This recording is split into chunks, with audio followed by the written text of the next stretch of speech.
terça muito mais do que especial, pois no mês de dezembro, como nós sabemos, ele traz para todos nós as festividades no plano físico, e por que não também colocarmos no plano espiritual o nascimento de Jesus. A casa que nos acolhe, o Cantinho de Jesus, mantendo a programação e de forma tradicional, sempre no mês de dezembro, às terças-feiras, promove estudos especiais. E hoje nós iremos trabalhar Jesus e Justiça, abordando do livro de Joana de Ângeles, intitulado Jesus e a Atualidade. É um dos capítulos deste livro.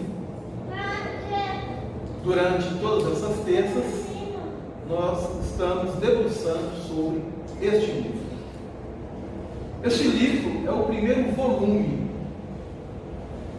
da série psicológica Joana de Ângeles, que ao todo contém 16 volumes atuais. Não sei se ela vai promover mais através de Divaldo Pereira Franco.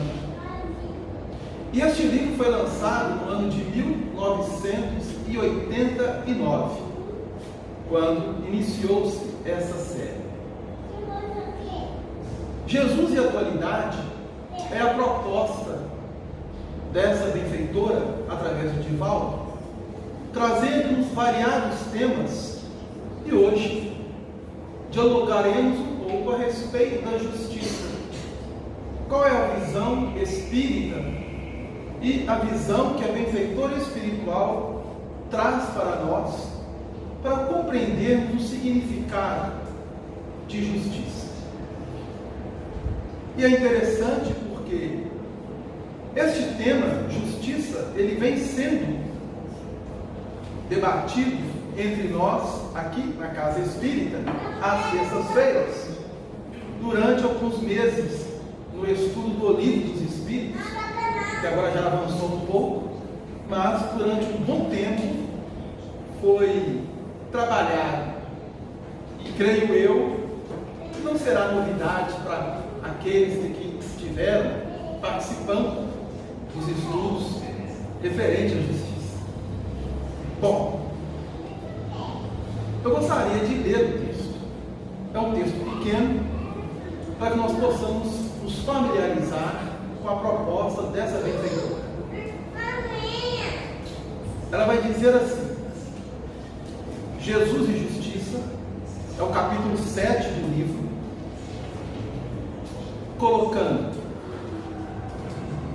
tem por objetivo a justiça reparar o dano causado e corrigir o infrator, tornando útil a sociedade na qual se encontra.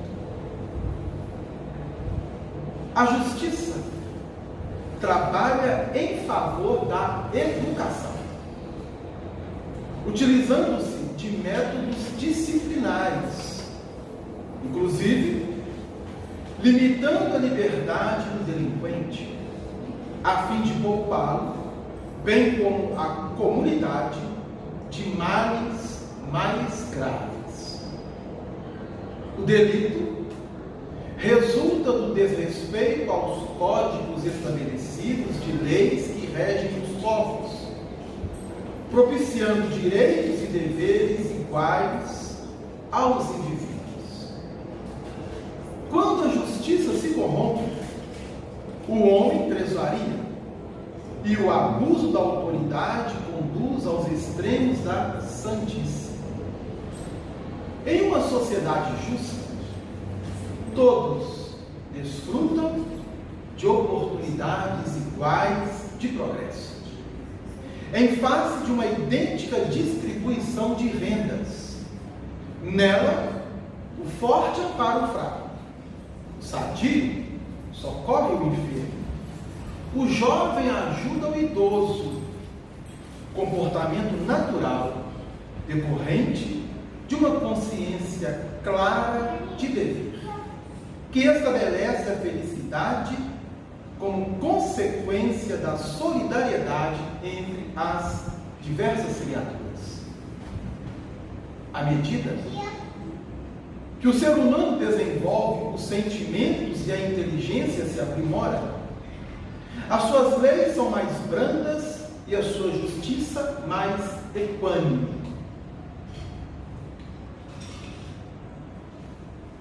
Quando ela coloca equânime, ela está dizendo que a justiça se torna imparcial, justa, honesta, sincera. Nos povos primitivos, a lei do mais forte prevalecia, substituída mais tarde pela condição absurda da hereditariedade, até alcançar os elevados princípios sociodemocráticos, nos quais a responsabilidade pessoal tem prioridade na ação livre dos seus membros. É longo. Vamos observar a colocação dela. É longo, porém, ainda o caminho a percorrer para que seja alcançado o respeito dos seres humanos pela vida, pelo próximo, pela natureza, pela justiça sem arbitrariedade, sem punição. Jesus fez-se paladino da justiça equânime, da justiça imparcial, da justiça justa. Sua atitude para com as pessoas era sempre a mesma, de benevolência com o objetivo da educação.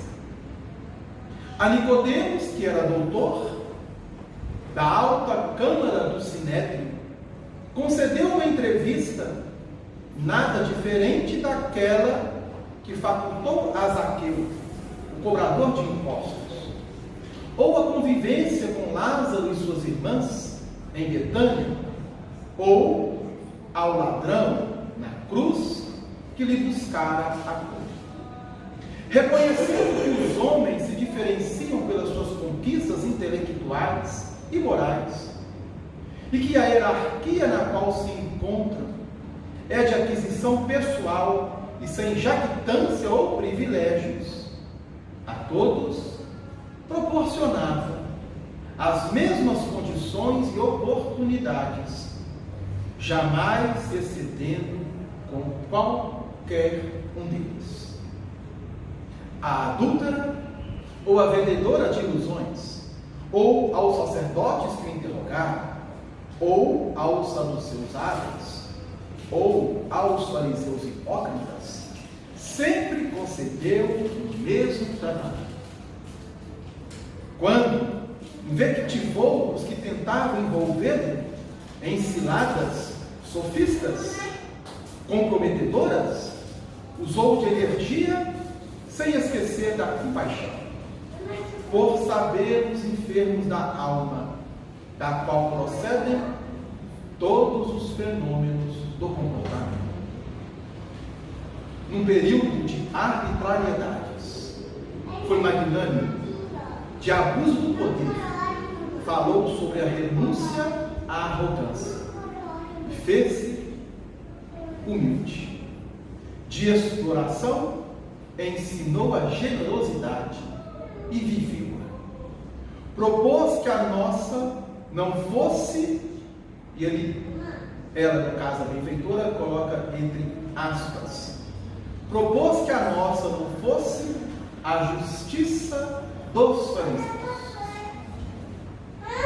que moralmente doentes esfalfavam os pratos, exploravam as viúvas e as crianças, aproveitando-se da situação. E quando Pilatos queria lavar as mãos culpadas pela pusilanimidade do caráter, pela covardia. Lhe disse que tinha poder e autoridade sobre eles. Redarguiu-lhe que estes lhe haviam sido concedidos, desde que, por sua vez, ele também se encontrava sob uma condução maior, porque o verdadeiro poder e a excelente justiça vem de Deus. Emaranhado nos próprios erros e tropeçando nas malhas da incompleta justiça humana, reeduca-te. Vítima das circunstâncias infelizes que te pesam, confia em Deus e aguarda. Injustiçado e sob arbitrária cobrança, não te desesperes. Paga agora o que esqueceste de regularizar ontem, certo de que a falência das leis terrenas não te exime de ser alcançado pela divina justiça. Melhor que estejas sob reparação de compromissos dos quais não te recordas, do que gozando de liberdade física, mas carregando a consciência culpada que se esconde na ilusão. A real justiça sempre encontra o infrator. Vou repetir a frase. A real justiça sempre encontra o infrator. Por tua parte, seja justo, equânime para com todos, tomando como modelo de comportamento Jesus, que nunca se recusava. Ela fecha a lição. Belíssima lição da benfeitora Joana de Ângeles, neste livro Jesus e Atualidade, onde ela vai trazer para nós uma reflexão em torno da justiça.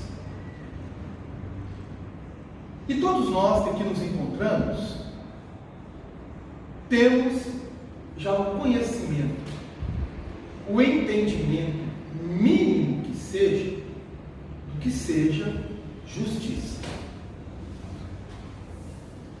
A doutrina espírita, através de Allan Kardec, no Evangelho segundo o Espiritismo, no capítulo 1, vai trazer para nós duas partes distintas em relação à justiça.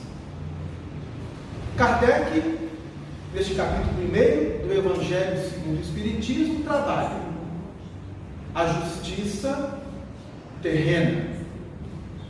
Essa está sujeita às transformações, porque ela é variável, em conformidade com os povos, com as culturas, com os costumes, com as civilizações. A outra, justiça, a divina. Esta não é variável. Isto é, não muda. Não está sujeita a transformações, a modificações, a mudanças. Joana de Ângeles, então, ela está apresentando para nós um diálogo, onde a benfeitora vai estabelecer para conosco, para que possamos, de forma sincera, entender em nós o objetivo ao qual a justiça divina necessita amplamente ser compreendida, trabalhada, solidificada e vivenciada em nós. Mas para que isso aconteça, necessário se fez que, primeiramente, nós tivéssemos que partir do conhecido, daquilo que nós, seres humanos, dávamos conta de compreender e entender. Quando Allan Kardec, no Evangelho segundo o Espiritismo, vai trazer para nós a ideia de justiça, ele vai fazer com que nós busquemos no Velho Testamento a personalidade de Moisés. Moisés, como bem sabemos, trouxe à humanidade a ideia da justiça divina. Porém, a fim de que nós, seres humanos, pudéssemos iniciar uma proposta educativa, conforme a benfeitora vai colocar, no início da lição, que a justiça trabalhe em favor da educação, a fim de que nós pudéssemos educar-nos diante da justiça divina, seria necessário, primeiramente, trabalharmos com a justiça humana. Para alcançarmos a justiça divina, primeiramente, vamos corporificar em nós a justiça humana. E esse é o nosso grande desafio. E é por isso que ela traz o título do livro, Jesus e a Atualidade. E aí cabe uma reflexão. A justiça humana nos dias atuais é a mesma justiça humana à época de Jesus? A justiça humana à época de Jesus é a mesma justiça humana à época de Moisés? A justiça humana que nós vivenciamos hoje será a mesma justiça humana daqui, então vamos avançar, há 2000 anos para frente? Nós estamos em 2019. Vamos imaginar que nós estamos em 4019. A justiça humana no ano 4019 será a mesma justiça de hoje? É uma reflexão que cada um de nós precisamos fazer. E a justiça divina? A justiça divina, ela mudou hoje em relação à época de Jesus? A justiça divina mudou a época de Jesus em relação à época de Moisés? A justiça divina mudará ou transformará daqui a 2000 anos adiante? Não, porque ela é imutável, não está sujeita a transformações. Qual é o objetivo, então, da benfeitora Joana de Ângeles trazer para nós esse tema? Nos educarmos. É a frase que ela vai utilizar. A justiça trabalha em favor da educação, utilizando-se de métodos disciplinares, inclusive limitando a liberdade do delinquente, a fim de poupá-lo, bem como a comunidade, de males mais graves. Educação. O espírito está no processo educativo. E para que ele possa educar e se reeducar, ela vai utilizar, então, a seguinte frase: o objetivo da justiça é reparar o dano causado e corrigir o infrator, tornando útil a sociedade na qual se encontra. Na atualidade, a justiça humana, ela trabalha de acordo com a posição evolutiva que nós já conquistamos, do nosso processo na linha de progresso. Podemos dizer que a justiça que nós vivenciamos hoje na nossa sociedade, do ponto de vista humano, é a ideal?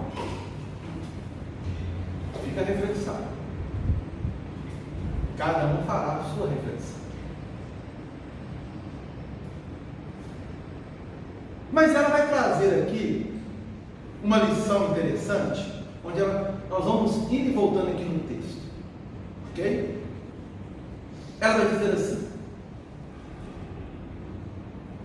propôs que a nossa não fosse a justiça dos fariseus. Repete. Propôs que a nossa não fosse a justiça dos fariseus. Propôs quem? Jesus nos propõe. Então ela está relembrando-nos uma passagem que está no Sermão da Montanha, no capítulo 5, versículo 20, do evangelista Mateus. Se a vossa justiça, em algumas traduções está exceder, em outras for maior que a dos fariseus, jamais entrareis no reino dos céus. Lembra dessa passagem? Lembra ou não lembra? Se a vossa justiça não for maior do que a dos fariseus, jamais entrareis no reino dos céus. Qual era a justiça dos fariseus? Quem eram os fariseus? Então ela está trazendo para nós um apontamento para que nós possamos compreender e refletirmos. Alguém sabe quem eram os fariseus?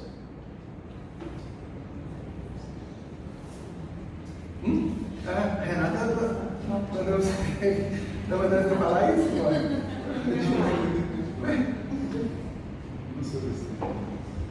Bom, é claro que todos nós aqui temos uma ideia. É claro que todos nós já sabemos quem eram os fariseus, o que faziam os fariseus, como se comportavam os fariseus. Mas nós vamos pegar a ideia que Allan Kardec nos traz, que está no Evangelho segundo o Espiritismo. Na introdução, onde ele vai trabalhar conosco notícias históricas.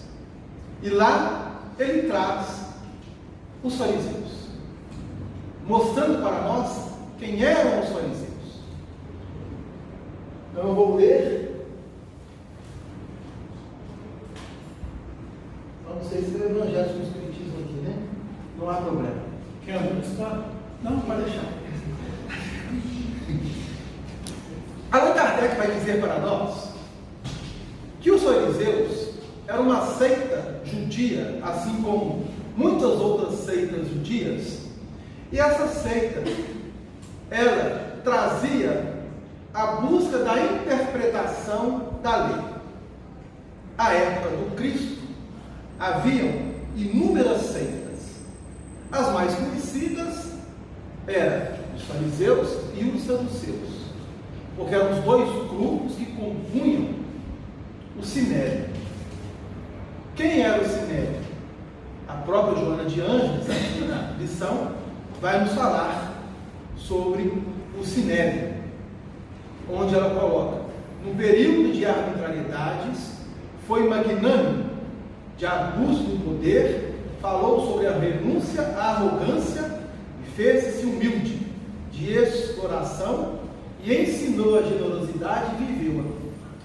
O Sinédrio legislava. Era os dois grupos, poderíamos colocar, mais fortes do judaísmo. Tudo o que representava as leis judaicas e que preservava as leis mosaicas, o Sinédrio trabalhava. Obrigado, Nath. Mas eu queria apenas trazer um apontamento que Allan Kardec traz. Ele vai dizer o seguinte sobre os fariseus: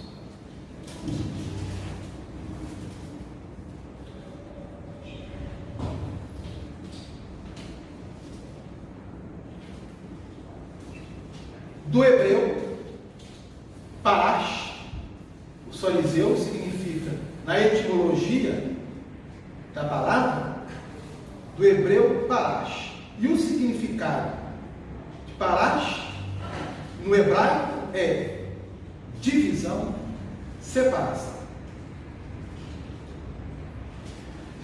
Essa ideia de dividir e de separar era a proposta dos fariseus, a tal ponto que sempre encontravam eles em discussões com os próprios irmãos da etnia judaica, israelita, hebraica. Por quê? Olha o que Kardec vai trazer. As interpretações sucessivas dadas sobre o sentido das Escrituras e tornando-as artigos de dogma. Era entre essa seita os doutores, objeto de intermináveis discussões, o mais frequentemente sobre simples questões de palavras ou de forma, no gênero das disputas teológicas e das sutilezas da escolástica da Idade Média. Daí nasceram diferentes seitas que pretendiam ter cada uma o monopólio da verdade. E como acontece quase sempre, destacando-se cordialmente umas às outras. A ideia que Kardec nos traz é que os fariseus tinham como objetivo dividir, separar. Trabalhavam diante de uma justiça parcial, humana, e que explorava a credulidade e às vezes a ingenuidade das pessoas. Jesus bateu de frente com eles, mas bateu numa correção amorosa. É preciso pontuar isso, porque quando Jesus ensinava, ele ensinava corrigindo e nos propondo, através dessa correção, uma energia amorosa, suave, doce, que não trazia constrangimento a quem quer que seja. É preciso entender, com Joana de Ângeles, a forma como ela vai pontuar Jesus. Olha o que ela vai dizer. Sua atitude para com as pessoas era sempre a mesma, de benevolência, com o objetivo de educá-los. O objetivo de Jesus é nos educar. Mas para que nós alcançássemos o reino dos céus, necessário se faz que vivenciemos em nós a justiça. E essa justiça, ela precisa ser maior que a dos fariseus. Caracterizando de forma geral a proposta que Kardec traz no Evangelho segundo o Espiritismo, se fariseu tem a conotação de separar, dividir, lembremos de um ensinamento do Cristo: todo reino dividido contra si mesmo não pode subsistir. Se nós, que estamos trabalhando o senso de justiça, operarmos com divisões e separações, coloquemos então em guarda e estejamos vigilantes, porque estamos como os fariseus. A proposta é nos educarmos. E para nos educarmos, necessitamos viver a justiça. A humana, sim. Devemos cumprir com as leis humanas, com uma forma de nos disciplinarmos. E à medida que nós vamos tornando essas leis espontâneas em nossas atitudes para com elas, nós vamos então nos qualificando para avançarmos dentro da lei divina. Precisamos separar em nós aquilo que é errado e trabalharmos aquilo que é o certo. E como vamos realizar isso? À medida que cada um de nós, propõe Joana de Ângeles, desenvolvemos os nossos sentimentos, a inteligência se aprimora, as leis vão se tornando mais brandas e a justiça se torna mais equânime. Isto é, mais justa, de forma imparcial. Vocês estão caladinhos, gente? Vocês estão muito pensativos? É isso mesmo? Mas Jesus, no primeiro capítulo do Evangelho segundo o Espiritismo, aliás,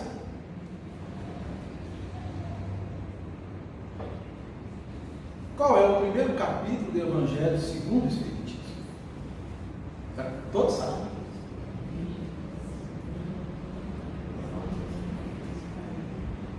Você lembrou aí? Pode falar, irmão. Está falando de lei. Eu vim destruir a lei. Eu não vim destruir a lei. Allan Kardec vai extrair essa passagem do Evangelho de Mateus, no seu versículo 17, do capítulo 5, e colocará como título do capítulo: Eu não vim destruir a lei. É um ensinamento de Jesus. E aí ele vai fazer essa distinção: a lei humana e a lei divina. A lei divina, ela está dentro dos 10 mandamentos, ou do decálogo divino.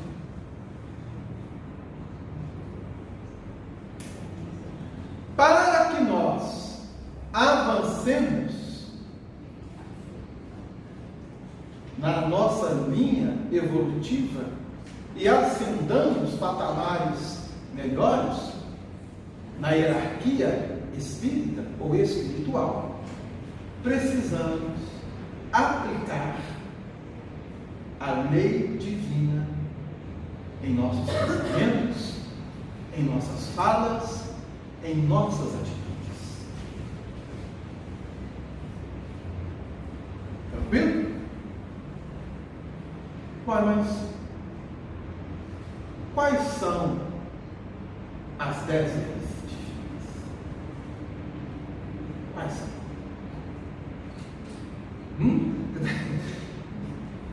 Sabe? também que coisa interessante. Joana está nos propondo Jesus e justiça. Temos aprendido com os benfeitores espirituais que Jesus só pôde trazer para nós a lição do amor quando alguém vivenciasse a justiça divina em suas atitudes, isto é,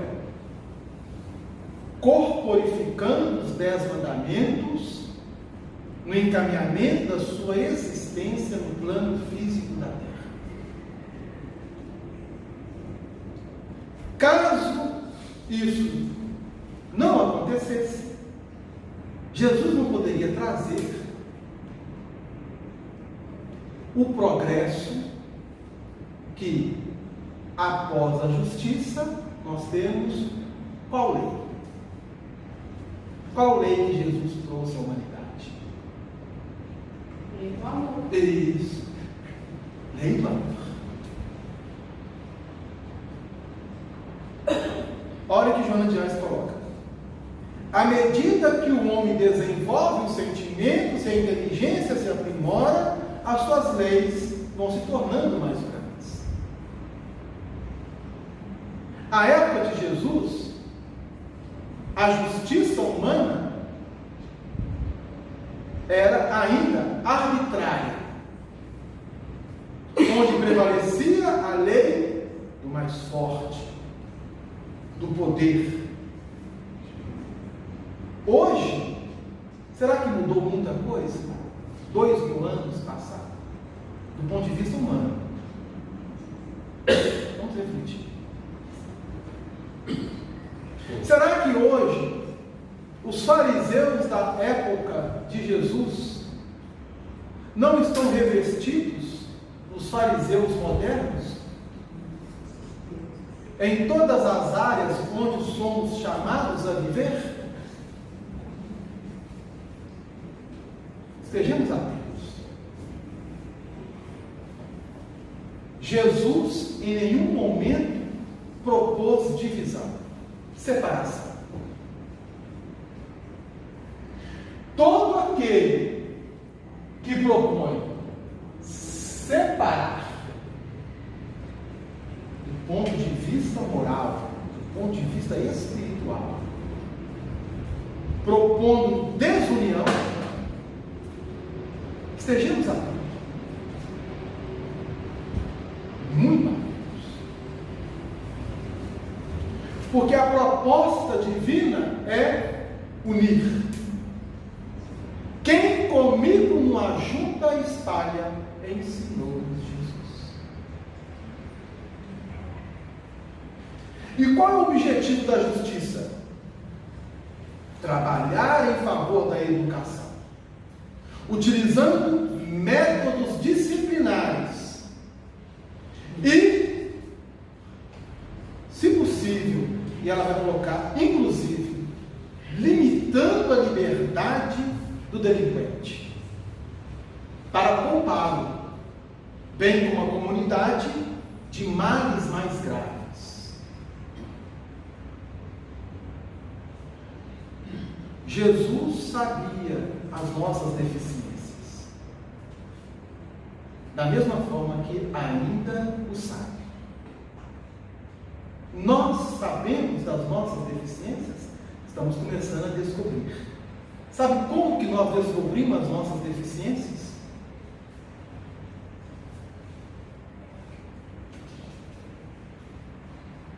Como descobrimos as nossas deficiências? Eu olho e sai enquanto a gente estiver vendo deficiência no outro. Uma das formas, né? Como que nós conhecemos as nossas deficiências e descobrimos que nós as temos?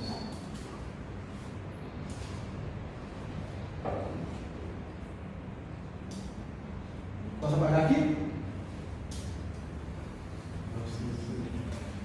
Olha que coisa interessante.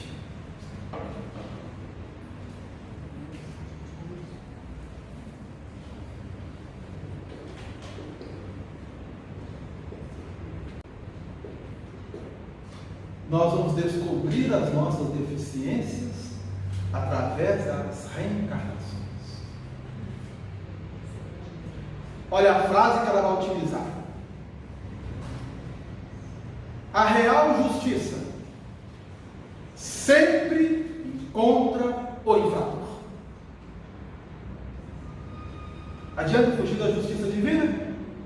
Adianta se esconder? Adianta taparmos o sol com a peneira? E de acharmos que podemos levar de banho-maria? Se a proposta da evolução é nos educarmos, se a proposta da reencarnação é reparar os nossos erros, na reencarnação encontramos as nossas deficiências. Como? Na aplicação da lei. Qual lei? Da justiça divina. Na aplicação da lei, nós vamos observar em nós o quanto ainda somos falhos e deficientes. O quanto necessitamos nos educarmos, nos reeducarmos, para que essa justiça exceda a dos fariseus. Em outras palavras, para que nós deixemos de sermos fariseus diante da lei. Como? Posso apagar aqui? Seja à vontade. Obrigado, Gustavo.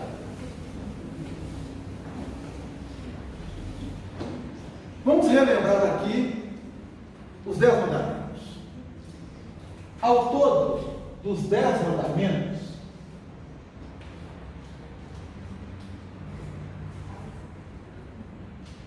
nós temos 3 mandamentos que consideramos positivos, 7 mandamentos, apenas para entender, ok? Que vamos colocar aqui não positivos. Ah, por que você não coloca negativo? Porque na lei divina não existe nada negativo. É uma forma de nos reeducarmos. 7 mandamentos não positivos. O que significa 7 mandamentos não positivos? Mandamentos aos quais que têm a função de nos disciplinarmos, reeducando-nos. Então vamos lá.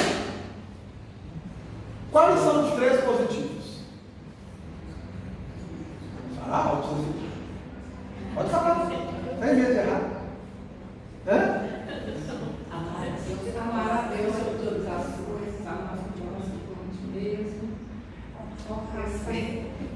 Então vamos entender. Amar a Deus sobre todas as coisas é uma síntese colocada por Jesus quando um fariseu, doutor da lei, chega até ele e lhe pergunta a respeito de qual seria o maior dos mandamentos. Jesus, olhando para ele, lhe pergunta: como você lê e interpreta? Jesus queria saber como que ele lia os mandamentos e qual era a forma de interpretação dele. E aí ele vai sintetizar: amar a Deus sobre todas as coisas, de toda a tua alma, de todo o teu coração, de toda a tua força. Jesus diz a ele: disseste bem.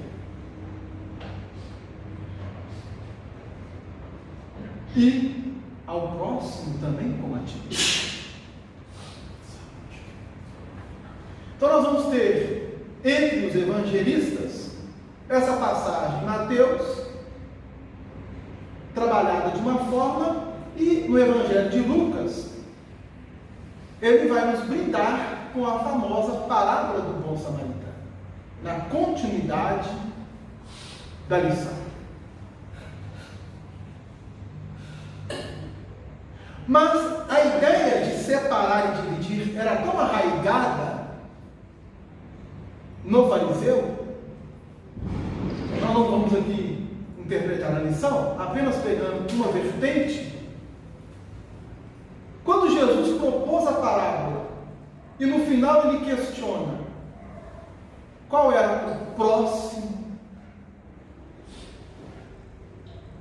e eles tinham, no caso, os judeus, uma aversão para com os samaritanos, lembremos que na resposta que ele dá a Jesus, ele não fala samaritano, ele fala aquele que usou de misericórdia. Ele poderia dizer o samaritano que foi misericordioso, mas ele não fala, por causa dessa separatividade, dessa divisão, dessa desunião.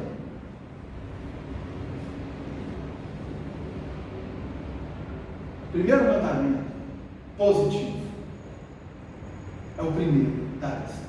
Eu sou o Senhor vosso Deus, que vos tirei da casa do Egito à casa de servidão.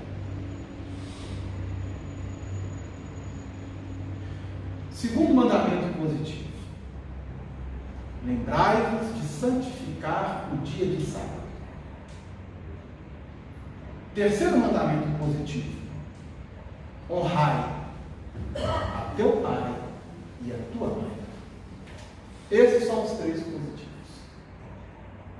Aqueles que nós necessitamos viver em nós e que temos grande dificuldade de viver. A começar do primeiro.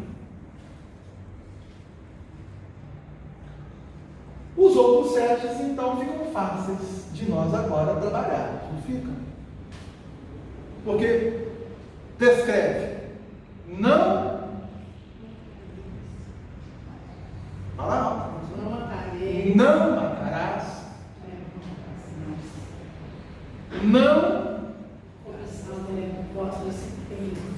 Não cobiçarás a mulher do teu próximo, a casa do teu próximo, ou qualquer um dos teus pertences. Não adulterarás. Não furtarás. Não prestará falso testemunho. Esses mandamentos não positivos, eles são coercitivos, são disciplinares. Moisés recebeu-os aproximadamente 2000 anos antes de Cristo.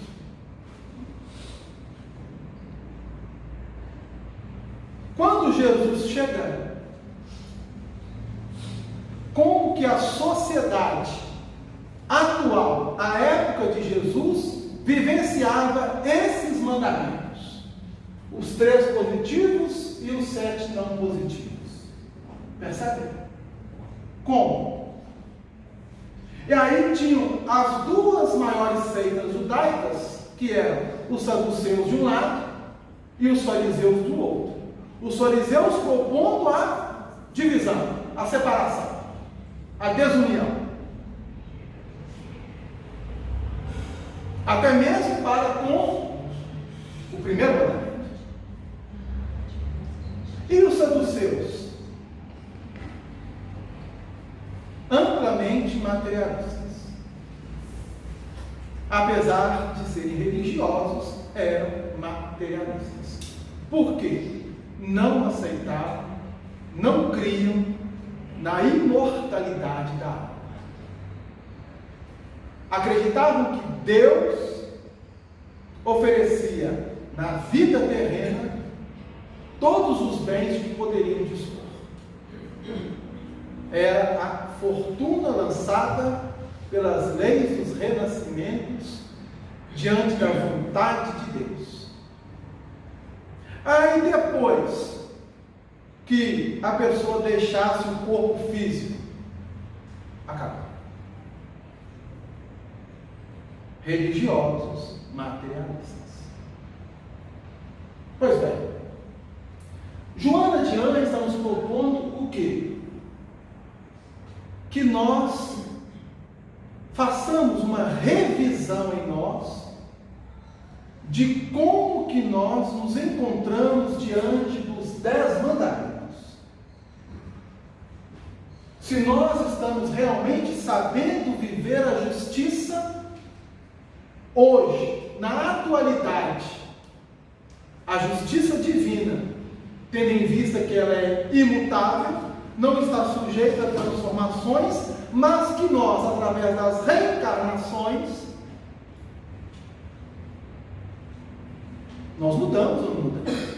Ou será que eu, Delano, o espírito que me anima nessa personalidade que estou Delano, traz os mesmos valores, os mesmos sentimentos de há 4.000 anos atrás? Será que eu não mudei nada em 4.000 anos? Não fala não. Porque quem já me conheceu há 4.000 anos, não sei se alguém aqui me conheceu há 4.000 anos atrás. Pode ser que sim, pode ser que não. Mas alguma coisa eu devo ter mudado nesses 4.000 anos. Alguma coisa eu mudei. Para melhor? Para melhor, claro. Ninguém muda para pior. Lei do progresso. Lei do progresso. Inerradável. Nós estamos sempre progredindo. Mesmo que achamos que nos estacionamos, estamos sempre progredindo. Eu mudei alguma coisa em mim, creio eu, para melhor. Mas será que eu consigo ainda exceder a justiça dos fariseus?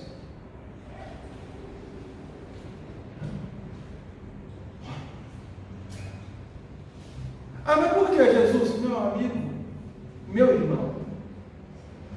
Porque se você não exceder essa justiça dos fariseus, jamais entrareis no reino dos céus.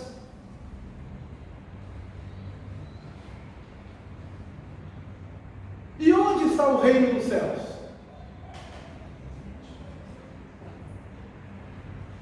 Que coisa. Os fariseus perguntaram a Jesus, lembra? Registrado pelo evangelista Lucas, o reino dos céus, como é que ele vai chegar? Como é que ele virá? De que forma vai se apresentar? E Jesus responde a eles: o reino dos céus já está entre vós. Em algumas traduções, está no meio de vós. Como a dizermos hoje, numa linguagem atualizada e espírita, o reino dos céus está no interior de cada um de nós. Ou podemos dizer que o reino dos céus está em nossa consciência.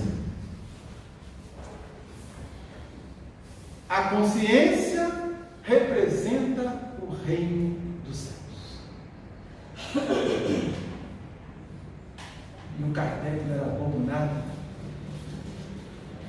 Ele quis saber da espiritualidade. Essa lei está escrita aonde? E qual foi a resposta dos espíritos? Na consciência.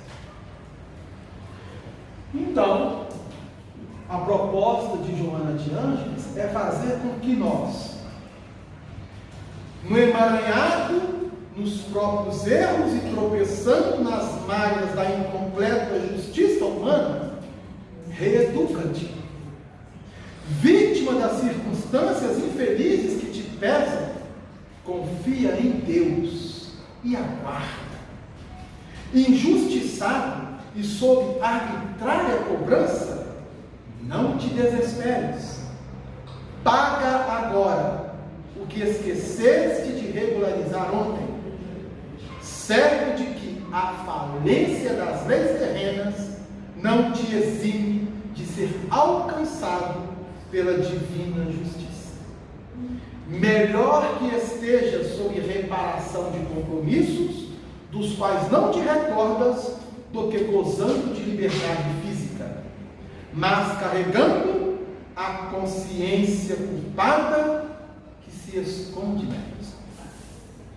Olha a consciência.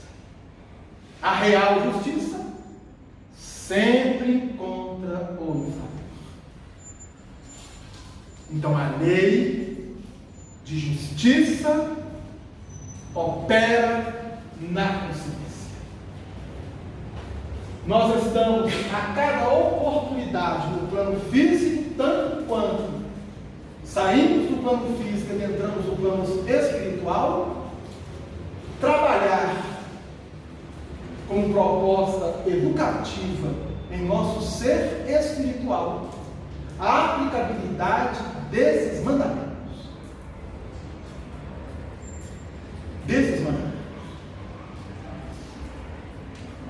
Só que temos dificuldade de extirpar os não positivos da nossa intimidade pelo fato de ainda não atendermos aos 3 primeiros positivos. Como assim, Delano? Como assim? Nós vamos entender. Posso pagar aqui? Fica à vontade. Agora vocês já conhecem os 10 mandamentos. Sabe ou não sabe? Vamos aplicar eles.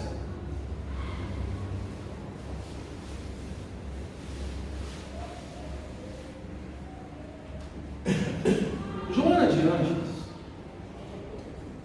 ela está propondo uma abertura de cada um de nós ao estudo do livro dos Espíritos.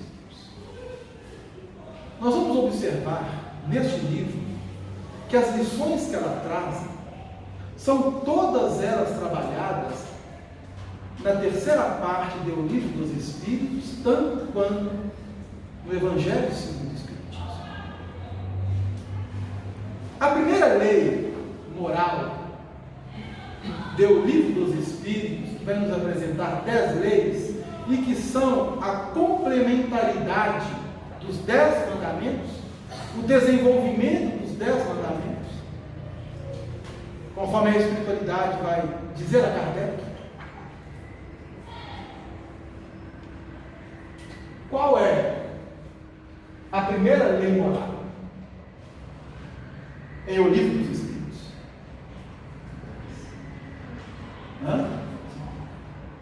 Adoração. Deixaram o Valdir falar, né? Lei de adoração. Boa pergunta. Sabe tudo. Pode estar proibido de falar. Lei de adoração. É a primeira lei moral contida em O Livro dos Espíritos. Essa lei, ela está fazendo referência da forma como nós nos relacionamos com o Pai. Entendendo agora Deus como Pai, porque Jesus nos trouxe a ideia do amor. O Pai ama. O Pai corrige porque ama. Só corrige quem ama. Quem não ama, não corrige. Pois bem, como que está a nossa relação de adoração com Deus? Bom, cada um vai fazer a sua reflexão. O que os Espíritos estão buscando através dessa lei é fazer com que nós saiamos da casa de servidão do Egito. O Egito é a representatividade, dentro do texto bíblico, da casa de servidão. E a casa de servidão é uma casa que opera nas leis terrenas, humanas, dentro da arbitrariedade, do poder, do materialismo. Eu sou o Senhor vosso Deus, que vos tirei do Egito a casa de servidão. Pois bem.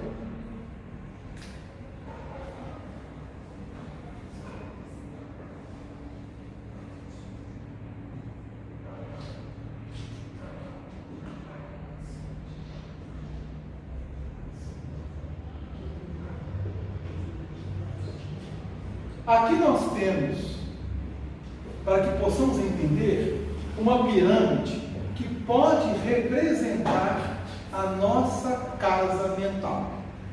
Ok? Tranquilo? Essa casa mental, ela se subdivide em 3 compartimentos. Fazendo uma analogia com a pirâmide da hierarquia espírita, o superconsciente representa os espíritos puros.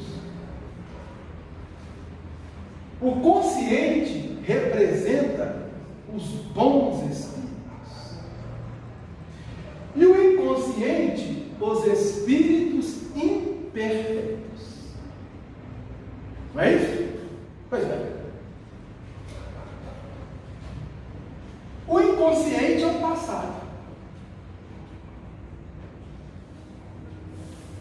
O nosso passado é um passado, beleza? Tranquilo? Ótimo?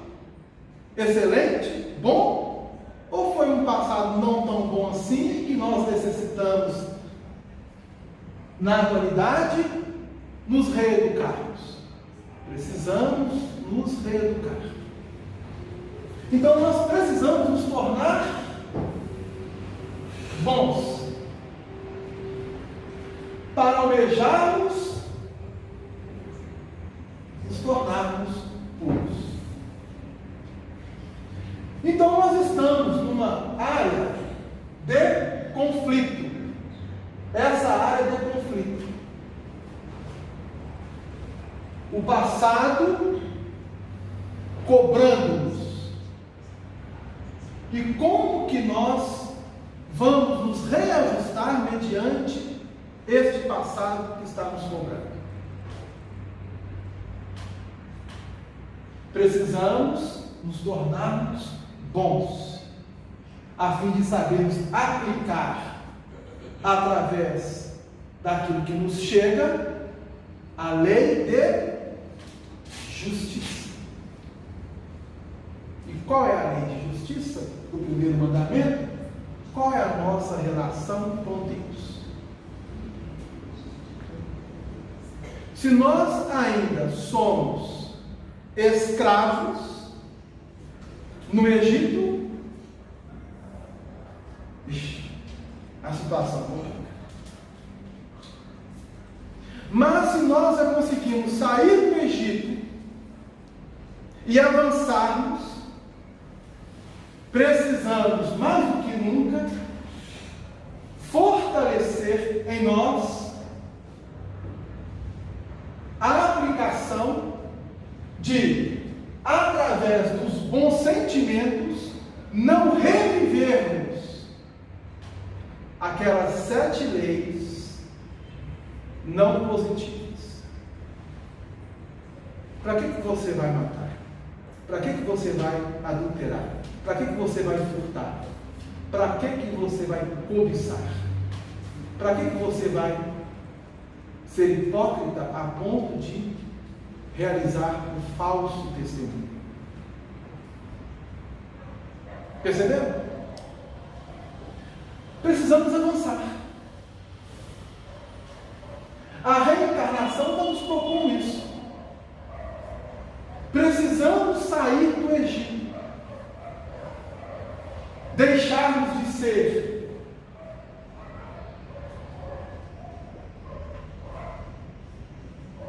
escravos Escravos de quê? Dos erros que ainda nos algemam, que nos agrilhoam, que nos aprisionam aos débitos do passado. Nós ainda trazemos tendência, Fernando? Pela falta de consciência diante da lei de justiça. A proposta é reeducativa. Mas olha o que Joana de Ângeles coloca. É longo, porém ainda o caminho a percorrer, para que seja alcançado o respeito do homem pela vida, pelo próximo, pela natureza, pela justiça sem arbitrariedade, sem punição. É longo o caminho ainda a percorrer. Por que é longo o caminho a percorrer?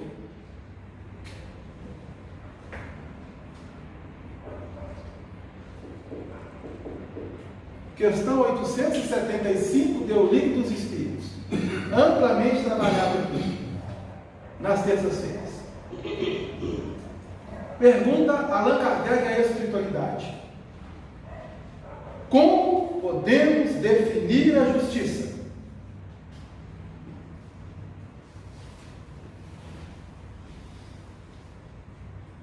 Gente, vocês não lembram, não? Não, isso, né? Como podemos ou se pode definir a justiça? A justiça consiste no respeito aos direitos de cada um.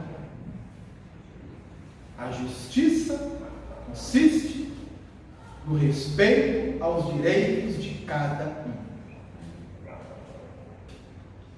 Olha o que Joana de Ângeles coloca. O caminho é longo a percorrer, para que seja alcançado o respeito do homem pela vida, pelo próximo, pela natureza, pela justiça sem arbitrariedade, isto é, a aplicabilidade da justiça divina nas leis humanas, a fim de que não venhamos a ter as sanções punitivas. Aprendermos a respeitar uns aos outros. Somos diferentes. Isto não quer dizer que sejamos indiferentes. Porque Jesus fez-se paladino da justiça verdadeira, da real justiça, da justa justiça divina, a refletir a todos nós. Jesus relacionava com o Pai de uma forma que nós ainda não compreendemos. E irradiava, através do seu magnetismo para com todos nós, todo o amor que ele detinha desta relação com o Pai,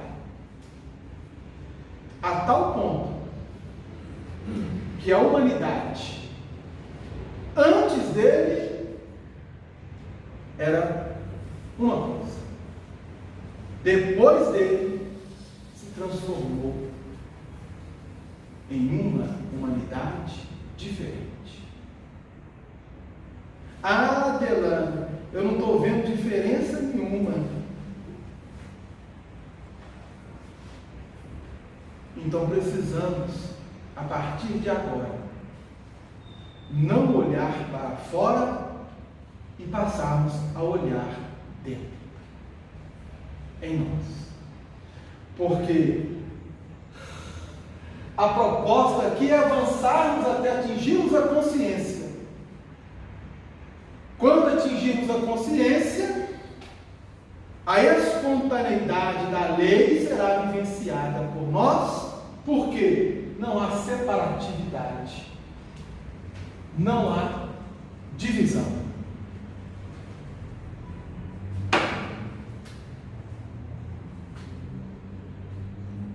Porque nos tornaremos a individualidade consciente dos nossos deveres.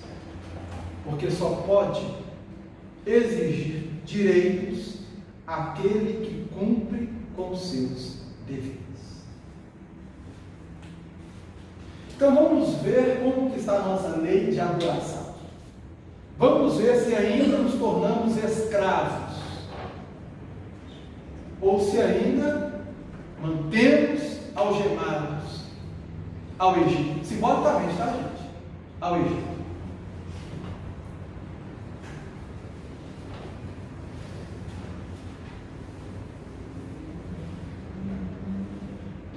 Vamos imaginar que nós saiamos daqui hoje, como vamos sair daqui a pouco, e alguma coisa aconteça de forma terrível conosco. O que pode ser algo terrível? Bom, cada um, através das suas reflexões, vai identificar o que possa ser terrível para ele. Cada um tem uma definição. Então você chega e é surpreendido por uma situação inesperada, terrível. Nós nos manteremos algemados, escravizados à casa do Egito? Ou nós já nos relacionamos com a confiança plena em Deus? Porque a real justiça sempre encontra um infrator. Havia um ditado entre os primeiros cristãos que uma folha não cai de uma árvore sem que o pai saiba. Esse ditado não está em nenhum registro bíblico. Era um ditado dos primeiros cristãos, com referência ao capítulo 10, versículo 29 e 30 do Evangelho de Mateus. Ok? Qual é a nossa relação com Deus? É de liberdade ou é ainda de escravidão? Então vamos ver.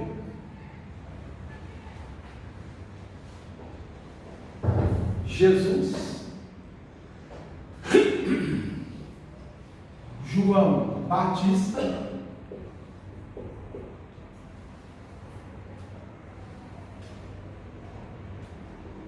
eu, humanidade. Diante de Deus, Jesus é o quê?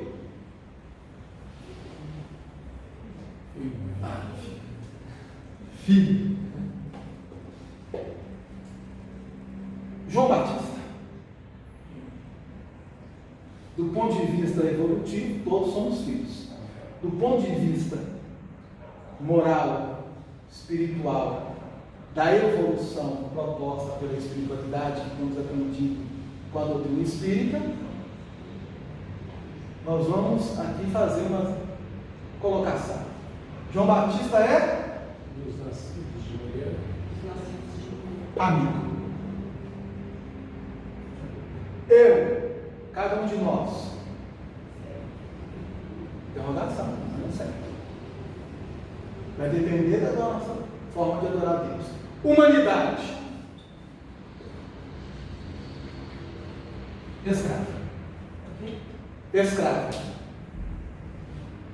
Do ponto de vista moral, coletivamente, a nossa humanidade é ainda escrava de si mesma, daquilo que vivencia na deturpação, na deteriorização das leis divinas. Escravo. Precisa sair da escravidão para se tornar servo. Porque o servo obedece. ele é obediente e resignado. E à medida que avança, se torna amigo. Quando chega a um grau evolutivo diante da sua própria consciência, se torna filho. Então, o texto bíblico vai nos apresentar 4 aspectos no encaminhamento da nossa relação com o Pai: filho, amigo, servos ou escravos.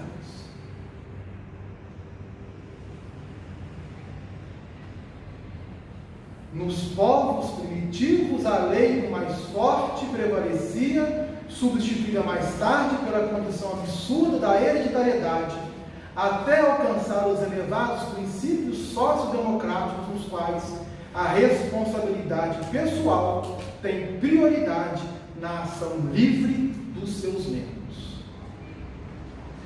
Saímos de um processo coletivo de escravização, mas mentalmente e moralmente ainda não. Estamos presos à casa do Egito.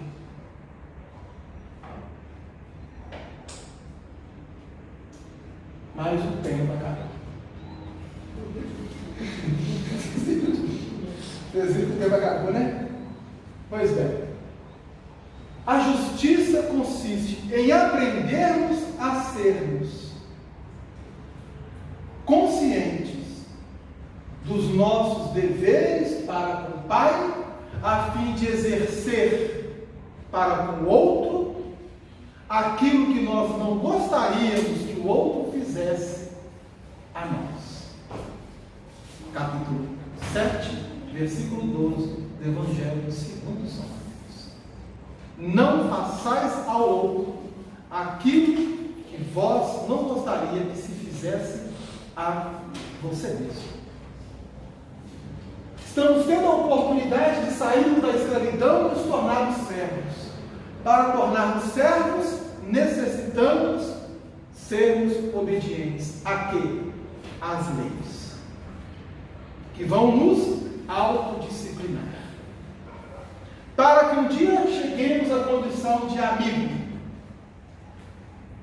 para daqui a alguns milhões ou bilhões de anos chegarmos à categoria ou patamar de filho, espírito.